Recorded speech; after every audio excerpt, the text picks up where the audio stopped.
শনি মঙ্গলবারের রাত মানে ভয়ের রাত। এখানে কল্পনা নয়, কাহিনী শোনা হয়। আমাদের ভূতের বাড়ি চ্যানেলে আপনাদের সকলকে স্বাগত। আজ আমাদের 19তম এপিসোড। আপনারা অনেকে লিখেছেন যে দাদা আপনার চ্যানেলটা আমরা নতুন দেখতে শুরু করেছি এবং আপনার সমস্ত কাহিনী এবং ঘটনাগুলো সত্যি আমাদের খুবই ভালো লাগে। ধন্যবাদ আপনাদের সকলকে। আপনারা যারা আমার চ্যানেলটা দেখছেন শনি এবং মঙ্গলবার প্রতি, অবশ্যই আমি আমার চ্যানেলের মাধ্যমে আপনাদের একটা কথা জানাতে চাই যে আপনাদের জীবনে যদি বাস্তব কোনো ঘটনা ঘটে যায় অবশ্যই আমাকে আমার ডেসক্রিপশন বক্সে থাকা জিমেলে ইমেল করে পাঠাবেন। আমি অবশ্যই সেটা দেখবো। আকর্ষণীয় হলে আমার চ্যানেলের মাধ্যমে অবশ্যই আমি তুলে ধরবো। আশা করছি আপনারা সকলে সুস্থ আছেন। আমাদের ভূতের বাড়ি চ্যানেলের আজ 19তম এপিসোডে আপনাদের সকলকে স্বাগত। আমাদের আজকের নিবেদন পুতুলের হাসি। শুরু হচ্ছে পুতুলের হাসি। শান্তিপুর গ্রামের এক কোণে দাঁড়িয়ে আছে একটা পুরনো ভাঙাচোরা দোতলা বাড়ি। লোকে বলে এই বাড়ির চারিপাশে অদ্ভুত এক অশরীরী ছায়া ঘোরাফেরা করে, কিন্তু সত্যি কি তাই? এই বাড়িতেই থাকে রণজিৎ ও তার স্ত্রী মাধবী। বছর 5 আগে কলকাতার ব্যস্ত শহর ছেড়ে তারা গ্রামে চলে আসে, কারণ তাদের একমাত্র সন্তান তিতলি তখন জন্মেছে মাত্র। আর ডাক্তার বলেছিল শিশুর ফুসফুস নাকি একটু দুর্বল আছে। শহরের ধোঁয়া ধুলোতে বাচ্চার কষ্ট হবে, তাই গ্রাম সবুজ খোলা হাওয়ার মধ্যে নতুন জীবন এবং প্রাণ সে ফিরে পাবে। তাই তিতলি ছিল শান্ত মিষ্টি স্বভাবের একটা মেয়ে, তবে ওর এক অদ্ভুত অভ্যাস ছিল। ও সবসময় একা একা কথা বলতো। প্রথমে বাবা মা ভেবেছিল বাচ্চাদের খেলনার কল্পনা হয়তো হবে, কিন্তু আস্তে আস্তে তার লক্ষ্য করতে লাগলো যে তিতলি দিন দিন একা একা এক নিঃসঙ্গভাবে নিজের সঙ্গেই কথোপকথন করে। একদিন দুপুরে মাধবী বারান্দায় কাপড় শুকোতে যাচ্ছিল। হঠাৎ সে শুনলো তিতলি ঘরের কোণে বসে কারোর সাথে গল্প করছে। মাধবী কান পেতে শুনলো তিতলি বলছে, তুমি ওদের বলো না, আমি বলেছি আমি তোমার বন্ধু, শুধু আমি খেলবো তোমার সাথে। মাধবী ভয় পেয়ে ঘুরে ঘরে ঢুকে পড়লো, কিন্তু সেখানে তিতলি একা। কার সাথে কথা বলছে তিতলি? ও আমার নতুন বন্ধু মা, তুমি দেখতে পাচ্ছ না? কোথায়? তিতলি মেঝের দিকে ইশারা করলো। ওখানে এই লাল জামা পরা একটা পুতুল বসেছিল। মাধবী গাটা দিল মেঝেতে। সত্যি একটা পুরনো কাপড়ের পুতুল পরে আছে, যেটাও আগে কখনো দেখেনি। মুখটা বিবর্ণ, সেগুলো যেন রক্তে লালচে হয়ে আছে।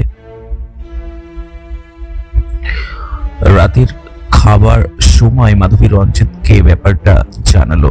রণজিৎ হেসে বলল, আরে বাচ্চারা ওসব হয়, তিতলি হয়তো মাটির নিচ থেকে পুতুলটা পেয়েছে তো ওর সাথে খেলছে, ভয়ের কিছু নেই। কিন্তু মাধবীর মনে খটকা রয়ে গেল। সেদিন রাতেই ঘটনা ঘটল। তিতলির ঘর থেকে হঠাৎ একটা গান ভেসে আসছিল, এক অচেনা নারী কণ্ঠে, যেন কারো সুরে শোক গীত করছে। মাধবী চমকে উঠে দৌড়ে ঘরে ঢুকে গেল, কিন্তু ঘরে তখন শুধু তিতলি আর পুতুলটা ওর কোলের উপর বসানো রয়েছে। তিতলি ঘুমোচ্ছে, কিন্তু ওর ঠোঁট দিয়ে ফিস ফিস করে বেরোচ্ছে,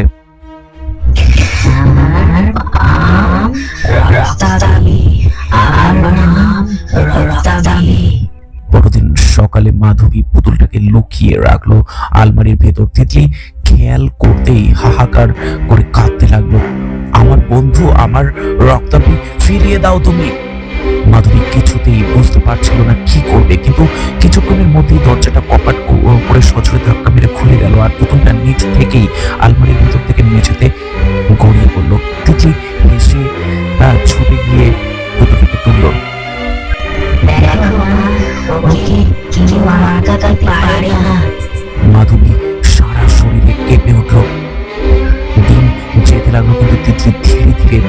লাগলো। একসময় যে মেয়ের মুখে হাসি খুশি ছিল, এখন তার চোখের নিচে কালো দাগ। সারাদিন ফিসফিস করে পুতুলের সাথে কি সব একা একা বলে। রাতে ঘুমোতে গিয়েও মাঝে মধ্যেই দাঁত কিরমির করে আর অদ্ভুত সমস্ত শব্দ করে আর হাসে। রণজিৎ ও এবার একটু চিন্তিত হয়ে উঠলো। সে সিদ্ধান্ত নিল পুতুলটা দূর করতে হবে তার। এক রাতে তিতলি ঘুমিয়ে পড়ার পর রণজিৎ পুতুলটা নিয়ে গেল পেছনের বাগানে। সেখানে আগুন জ্বেলে দিল, কিন্তু আশ্চর্য ব্যাপার, আগুন পুতুলটাকে ধরছিল না। যতই আগুন বাড়ে পুতুলটা ততই নিস্পৃহ। শেষ পর্যন্ত হাওয়ার ঝাঁপায় এবং ঝপাটে আগুন নিভে গেল। কিন্তু পুতুলটা একটুও পড়েনি। আর ঠিক তখনই রণজিৎ শুনল পেছন থেকে একটা শিশুর কণ্ঠ।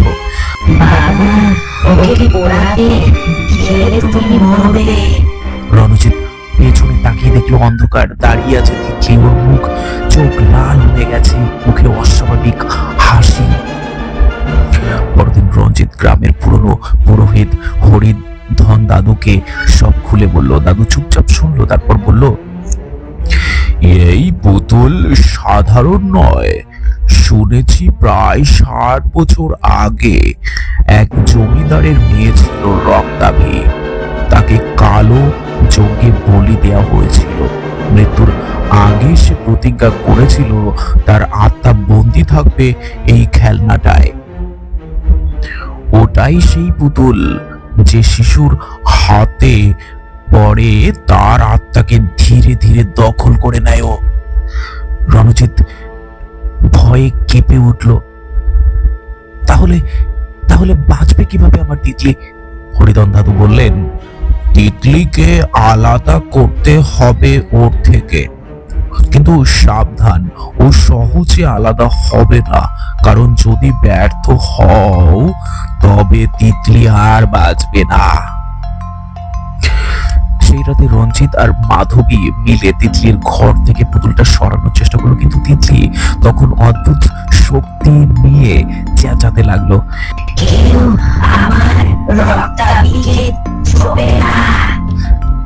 সে যেন অমানসিক শক্তি নিয়ে বাবা মায়ের হাত আঁকড়ে ধরল ছোট্ট শিশুর, অথচ তার শক্তি যেন লোহার মতো।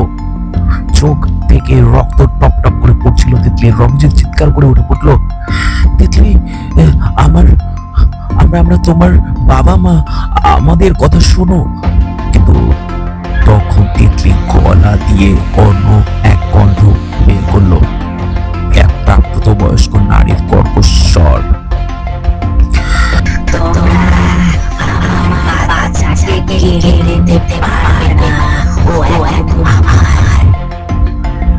ঘটনাটা ভয়ঙ্কর রূপ নিল। তিতলি আর পুতুল আলাদা হলো না। দিন গড়িয়ে সপ্তাহ কেটে গেল। তিতলি শরীর শুকিয়ে কঙ্কালস্বর হয়ে উঠলো, অথচ ওর মুখে পাগলাটে হাসি সবসময় লেগে থাকতো।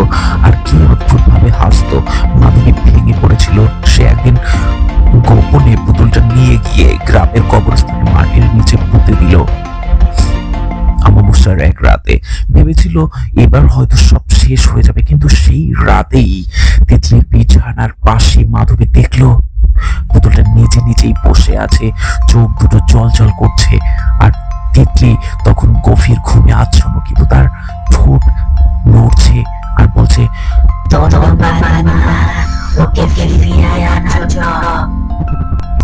দিনের পর দিন মাধবী রঞ্জিত চেষ্টা করেও কিছু করে উঠতে পারছিল না। হরিধন দাদুও বললেন, এখনো একটাই উপায় আছে। অমাবস্যার রাতে শ্মশানে আবার গিয়ে বিশেষ যজ্ঞ করতে হবে। পুতুলকে ভস্ম করতে পারলেই তিতলি মুক্তি পাবে, নতুবা নয়। অমাবস্যার রাত এলো ফের। শ্মশান ঘাটে হরিধন দাদু মন্ত্রপাঠ শুরু করলেন। রণজিৎ আর মাধবী মিলে তিতলিকে বেঁধে নিয়ে এসেছে, কারণ ওর পাগলের মতো ছটফট আনি দেখে সহ্য করতে পারছিল না তারা। পুতুলটা আগুনে ফেলা হলো। আগুন এবার সত্যি তা জ্বলতে শুরু করলো, কিন্তু এক একই সাথে তিতলির শরীর কাঁপতে লাগলো, মুখ দিয়ে বেরোচ্ছে রক্ত। তিতলি চিৎকার করে উঠলো,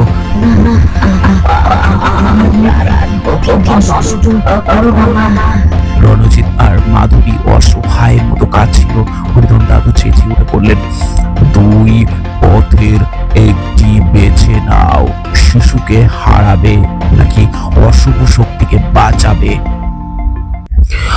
আগুন আরো তীব্র হলো, পুতুলের চোখে ফেটে কালো ধোঁয়ার মতো বের হতে লাগলো, আর তিতলি কাঁপতে কাঁপতে একসময় নিস্তেজ হয়ে পড়লো। আগুন নিভলে দেখা গেল পুতুলটা ছাই হয়ে গেছে।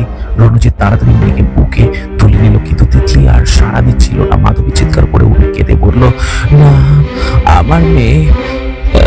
তখনই শুনে বুঝে উঠল এক বিকট হাসি। আমি বলেছিলাম তো, ও আমার পুতুলটা মরেছে, কিন্তু ওর আত্মা ফিরে আছে।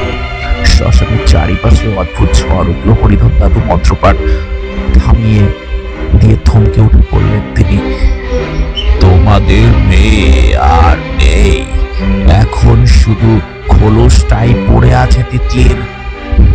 রণজিৎ আর মাধবী বুঝতে পারলো তাদের লড়াই ব্যর্থ হয়ে গেছে। সেদিনের পর থেকে শান্তিপুরের ওই পুরনো দোতলা বাড়ি খালি পড়েই থাকে। লোকে বলে রাত নামলে এখনো সেই বাড়ি থেকে ছোট্ট মেয়ের হাসির শব্দ শুনতে পাওয়া যায়।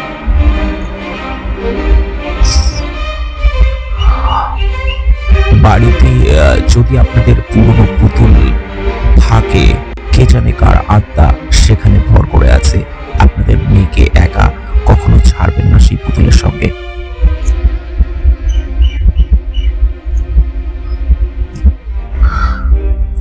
আপনারা অবশ্যই জানাবেন আপনাদের গল্প এবং কাহিনীগুলো আমাদের ভূতের বাড়ি চ্যানেলে কেমন লাগছে, এবং আপনারা কোন ধরনের গল্প কাহিনী শুনতে চান অবশ্যই কমেন্ট করে জানাবেন। সুস্থ থাকবেন এবং দেখতে থাকুন